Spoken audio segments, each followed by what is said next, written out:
Imagine a scenario where, after 22 months of intense conflict that has claimed over 60,000 Palestinian lives and pushed Gaza to the edge of famine, Israel's Prime Minister Benjamin Netanyahu is reportedly planning to ignore international, domestic, and even military advice by escalating the war and aiming for a full occupation of Gaza. But here's where it gets controversial. Netanyahu is reportedly considering an operation that could lead to the harm or death of remaining Israeli captives, despite their rescue being a stated goal of the conflict. Israeli media quoted an unnamed official as saying, "The die is cast. We are going for a full occupation of the Gaza Strip." During a meeting with senior security officials on Tuesday, Netanyahu allegedly endorsed the idea of the military taking complete control of Gaza, regardless of the potential risks. The fate of the captives captured during Hamas's attack on southern Israel on October 7, 2023, has been a central issue throughout the war. However, despite significant damage to Gaza and widespread displacement and starvation, many captives remain in areas beyond Israeli military reach. Aaron Bregman, a political scientist at King's College London and former Israeli officer, echoed widespread criticism of Netanyahu, stating, "He wants to continue the war. He wants time to maintain his coalition and to prolong his corruption trial."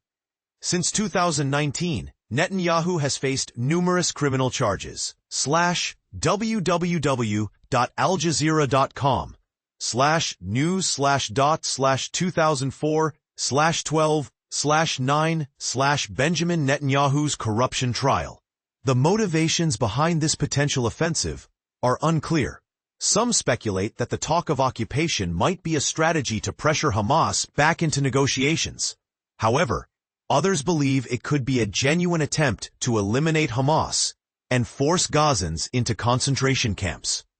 www.aljazeera.com/news/2025/17 Israel presses ahead /Gaza concentration camp plans despite criticism. Israeli political analyst Nimrod Flashenberg noted, Netanyahu has shown in the past that he prioritizes his right-wing base over popular opinion or mass protest.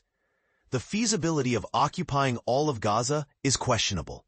According to Israeli magazine Plus972, the military faces a shortfall of more than 100,000 troops, with high levels of PTSD and numerous refusals among soldiers. Former U.S. Special Forces Commander Colonel Seth Crumrich of Global Guardian commented, "To capture and hold Gaza requires a vast number of soldiers and resources.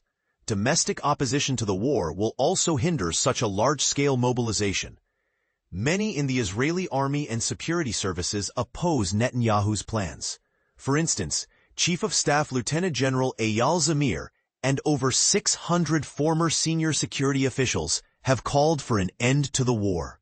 In a letter to U.S. President Donald Trump, the Commanders for Israel Security (CIS) group argued that Hamas no longer poses a strategic threat to Israel, but is gaining ideological momentum.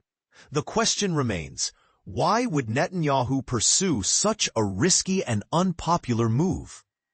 Public opinion polls indicate widespread opposition to the war in Israel, with frustration growing over Netanyahu's inability to secure a ceasefire. A May poll by Israel's Channel 12 found that most Israelis believed Netanyahu prioritized staying in power over ending the conflict. Yossi Meckelberg of Chatham House questioned, "Is Hamas truly such a grave threat that you'd risk hostages, soldiers' lives, and Israel's reputation?" Professor Meckelberg added, "Netanyahu has become disconnected from reality. A reasonable person would have resigned long ago, but his actions are driven solely by political survival."